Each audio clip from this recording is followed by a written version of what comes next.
सब I hope कि आप सभी अच्छे होंगे। मैं Sangeeta from learn hub, the free learning platform, जहां आप पढ़ सकते हैं math, science, SST absolutely free at learnhub.com।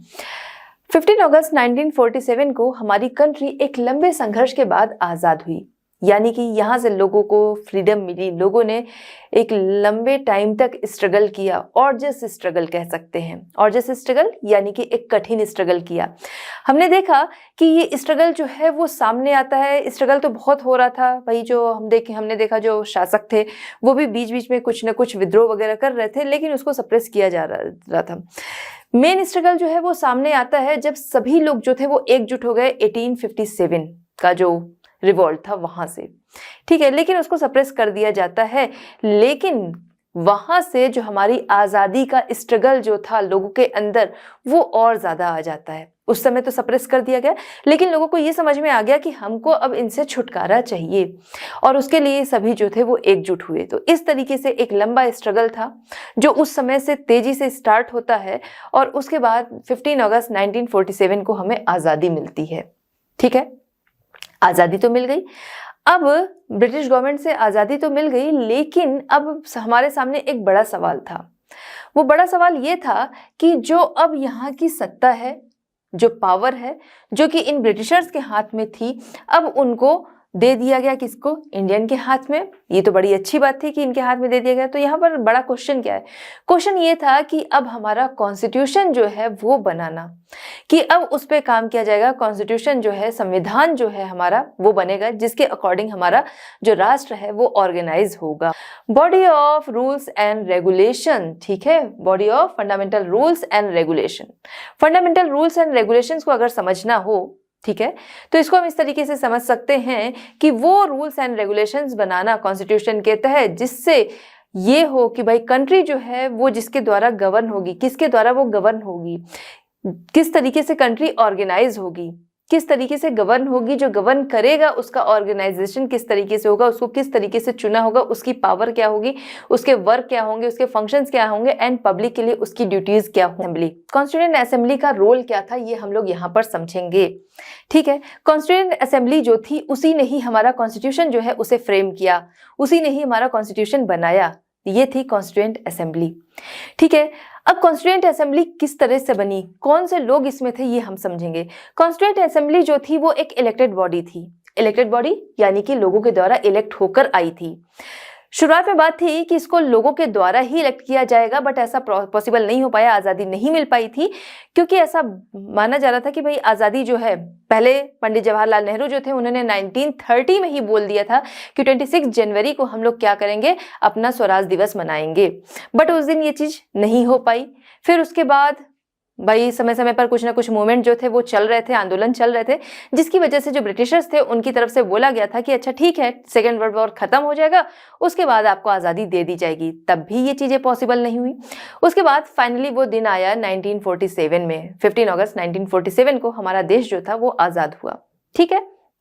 चलिए, तो इसलिए कॉन्स्टिट्यूशन जो हमारा है इसको बनाने का काम जो था भाई ये था कि अब हमें आज़ादी मिल जाएगी, तो उसकी जो कह सकते हैं बैठकें थी या असेंबली बनना, उसके चुनाव होना, ये चीज़ें जो थी वो पहले ही हो गई थी, ठीक है। 389 मेंबर्स थे। इसके तब तक पार्टीशन नहीं हुआ था, क्यों? क्योंकि हमें आज़ादी भी उस समय तक नहीं मिली थी, ठीक है। तो क्या हुआ कि जब पार्टीशन हो गया तो इसमें इसके जो मेंबर्स थे वो और कम हो गए, वो बचे कितने, 299। फिर कुछ और कारणों से कुछ लोग जो थे वो और अलग हो गए। उसके बाद 229 मेंबर्स इस असेंबली में थे, ठीक है। अब इसकी फर्स्ट जो मीटिंग थी हम उसकी बात करते हैं। फर्स्ट मीटिंग जो इसकी हुई थी वो हुई थी 9 दिसंबर 1946 को। 9 दिसंबर 1946 को फर्स्ट मीटिंग हुई थी। 4 डेज के बाद ही पंडित जवाहरलाल नेहरू जो थे उन्होंने एक प्रस्तावना जो थी वो पेश कर दी।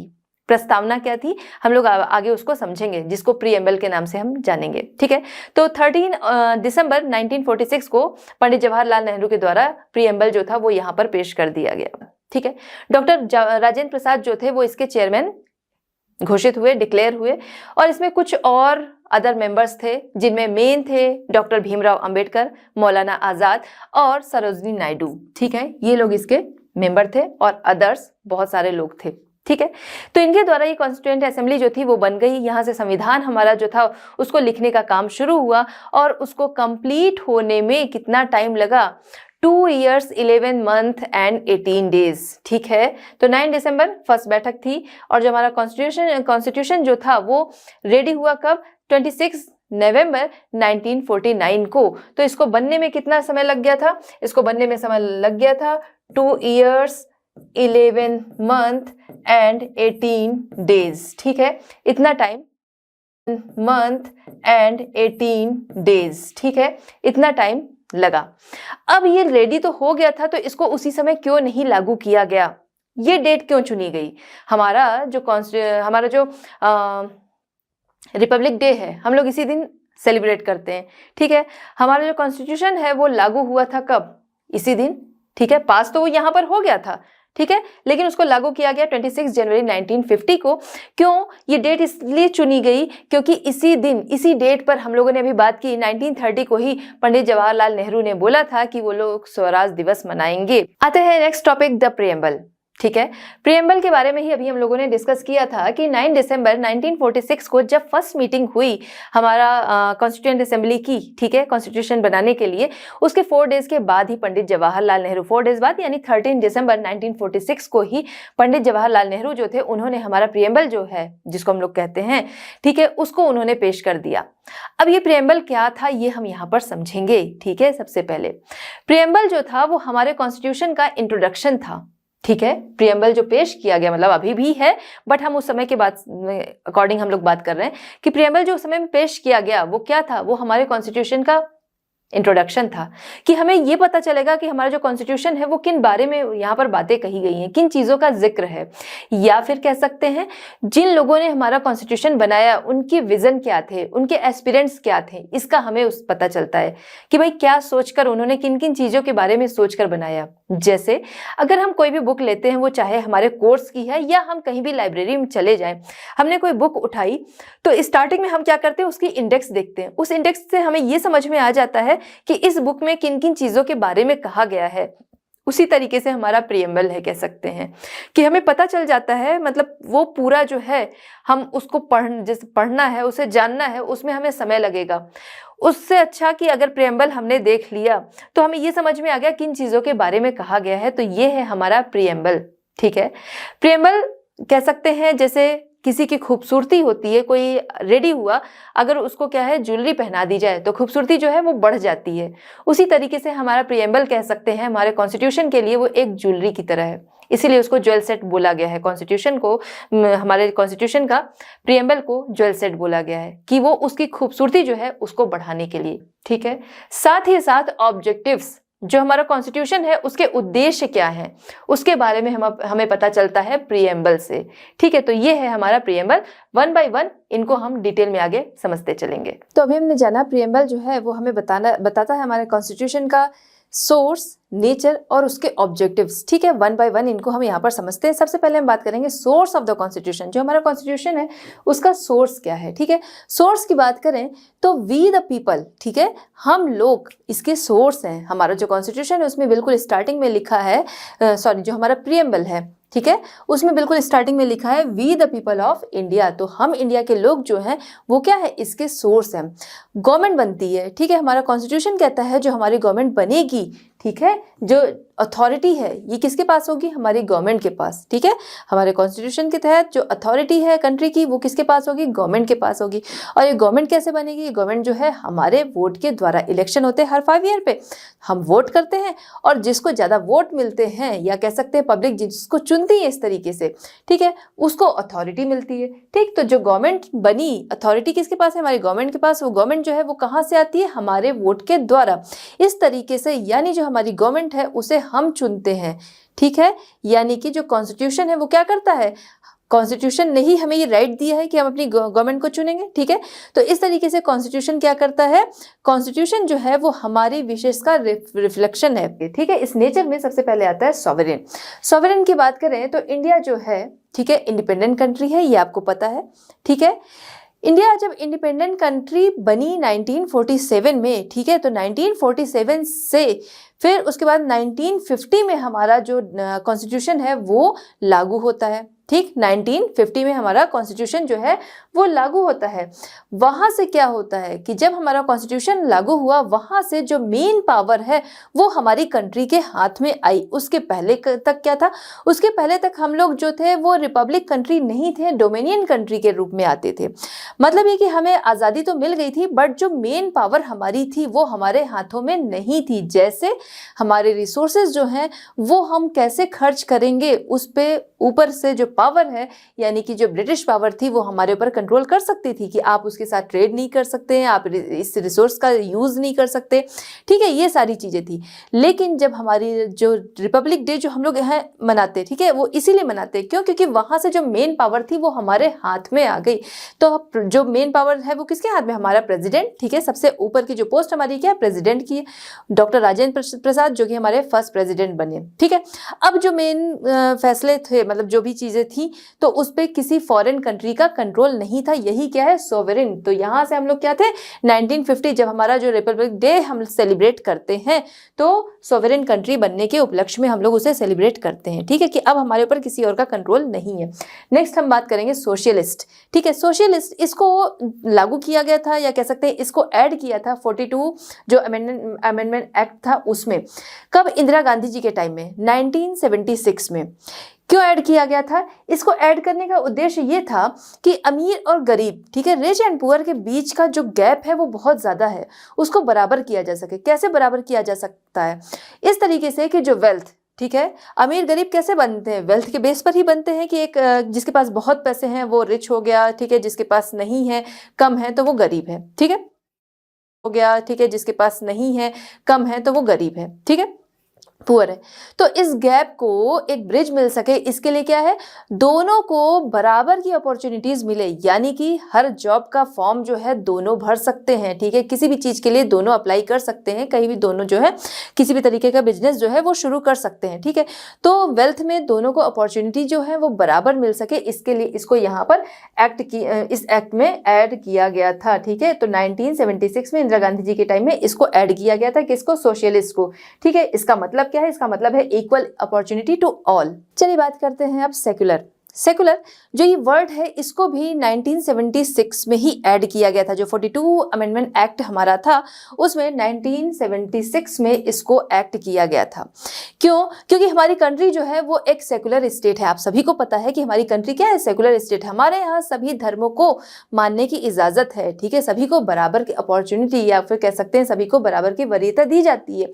जैसे सभी धर्मों को बराबरी का दर्जा दिया गया है। जैसे हम देखें, हिंदू, मुस्लिम, सिख, ईसाई, जैन, बौद्ध, पारसी सभी धर्म के लोग रहते हैं और सबको छूट है कि वो अपने धर्मों को मान सकते हैं। हमारे जो फंडामेंटल राइट्स हैं, आपको याद होगा कि उसमें क्या है, उसमें कहा गया है कि आप किसी भी धर्म को मान सकते हैं, उसका प्रचार प्रसार कर सकते हैं, किसी को भी।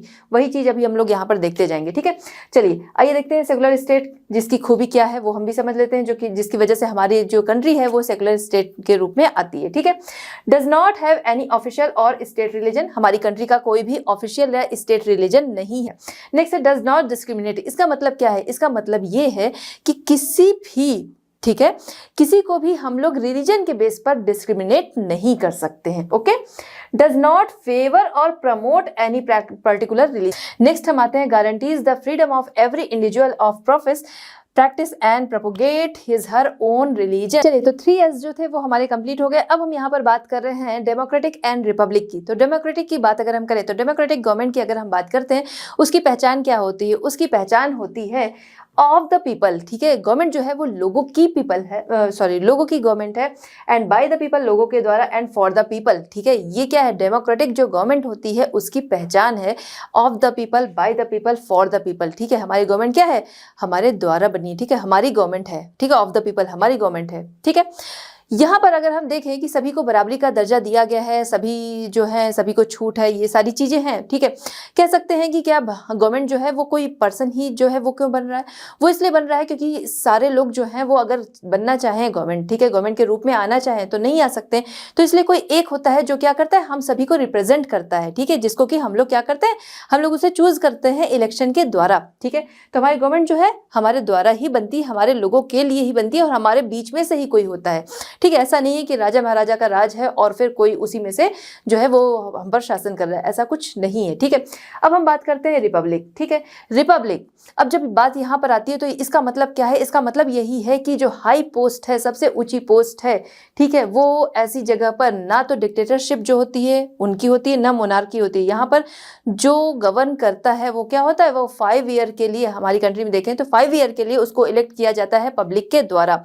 ये पोस्ट जो है वो हेरिडिटेरी नहीं है कि भाई मोनार्की चल रही है, राजा महाराजा हैं और उसके बाद उनकी फैमिली से जो है उनका बेटा या उनकी फैमिली से जो लोग हैं वही आगे गवर्नमेंट बन रहे हैं। ठीक है, तो हमारे यहाँ क्या है, प्रेसिडेंट जो है वो सबसे ऊपर की पोस्ट पर है, जैसा भी हम लोगों ने पूरा डिस्कस भी किया। और ये जो पोस्ट है वो क्या है, हेरिडिटेरी नहीं होती है। ठीक है, हेड जो है वो कैसे ऑफिशियली वो इलेक्ट होकर जो हेड है हमारा वो बनता है। चलिए बात करते हैं हम ऑब्जेक्टिव्स की। अभी सोर्स एंड नेचर हमने देख लिया, अब हम देखेंगे ऑब्जेक्टिव्स ऑफ द कॉन्स्टिट्यूशन। ठीक है, हमारा जो कॉन्स्टिट्यूशन है उसके ऑब्जेक्टिव्स क्या है, उसके उद्देश्य क्या है। सबसे पहले इसमें आता है जस्टिस। देखिए ये भी आपको याद होना चाहिए, justice, liberty, equality and fraternity. Simple words है, इनको बस समझ लेंगे तो वो चीज़ें जो है वो याद रहेंगी।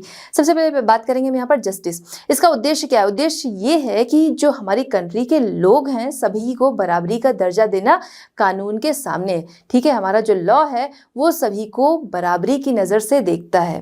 ठीक है, कहीं भी देखें तो religion, caste, creed, birth place, किसी भी बेस पर, ठीक है, स्टेटस, रिलीजन या फिर कह सकते हैं सेक्स, किसी भी बेस पर हम क्या कर सकते हैं, किसी के साथ अन्याय नहीं कर सकते हैं। सभी को बराबरी का दर्जा यहाँ पर दिया जाता है, सबके साथ न्याय होता है। यानी कि जैसे कोई क्राइम है, किसी ने कोई क्राइम किया तो कह सकते हैं उस क्राइम के लिए, सेम क्राइम के लिए, गरीब है अमीर है दोनों को सेम ही तरीके से पनिश किया जाएगा। मेन है विमेन है सेम तरीके से पनिश किया जाएगा। ठीक है, किसी भी कास्ट से आते हैं, किसी भी रिलीजन से आते हैं, सभी को उसकी पनिशमेंट जो है वो बराबरी से मिलेगी। ठीक है, किसी के साथ न्याय करना है तो वहां पर क्या है, सभी को एक ही नजरिए से देखा जाएगा। ठीक है, तो इसका ये उद्देश्य रहा कि सभी को बराबरी का दर्जा न्याय के सामने मिल सके। नेक्स्ट हम बात करते हैं लिबर्टी की। लिबर्टी, हमारे यहाँ फंडामेंटल राइट्स जो है वो मिले हैं। किस लिए मिले हैं? कि हमें कुछ लिबर्टी जो है वो मिल सके। जैसे बोलने की आज़ादी हम सभी को दी गई है। उसका ये मतलब नहीं है कि भाई गए किसी को भी कुछ कह के आ गए, नहीं, एक लिमिट में रहते हुए वो आज़ादी जो है वो हर किसी को दी गई है। ठीक है, या रिलीजन की बात करें, किसी को भी हर किसी को आज़ादी दी गई है कि वो किसी भी रिलीजन को मान सकता है। ठीक है, उसका प्रचार प्रसार कर सकता है। नेक्स्ट बात करेंगे equality. All citizens are equal, सभी सिटीजन जो हैं वो इक्वल हैं। यहाँ पर भी वही चीज़ है, birth place, religion, caste, creed, sex, status, ये सारी चीज़ें जो हैं वो नहीं आती हैं कि इस बेस पर हम किसी को भी डिस्क्रिमिनेट कर सकते हैं। सभी क्या है, इक्वल है। नेक्स्ट बात करेंगे फ्रेटर्निटी। ठीक है, जहाँ पर जोर दिया गया है किस पे, ब्रदरहुड पर। ठीक है, कि लोगों के बीच जो है वो भाईचारा रहे, किसी भी रिलीजन को लेके, स्टेट को लेके लोगों के बीच जो है वो झगड़े ना हो, सभी जो है वो मिलजुल कर रहे। तो इसके ऑब्जेक्टिव्स क्या रहे? ऑब्जेक्टिव्स ये रहे, जस्टिस, लिबर्टी, इक्वलिटी, फ्रेटर्निटी, ये सारी चीज़ें जो हैं वो सबके लिए एक जैसी रखना, जिससे कि क्या है, इसका एम कि लोगों के बीच के जो सोशल बैरियर्स हैं वो रिमूव हो सके। तो बच्चों, इस तरह हमारा ये चैप्टर कंप्लीट होता है। मिलते हैं next chapter at learn hub. Learn hub free है पर बेस्ट है।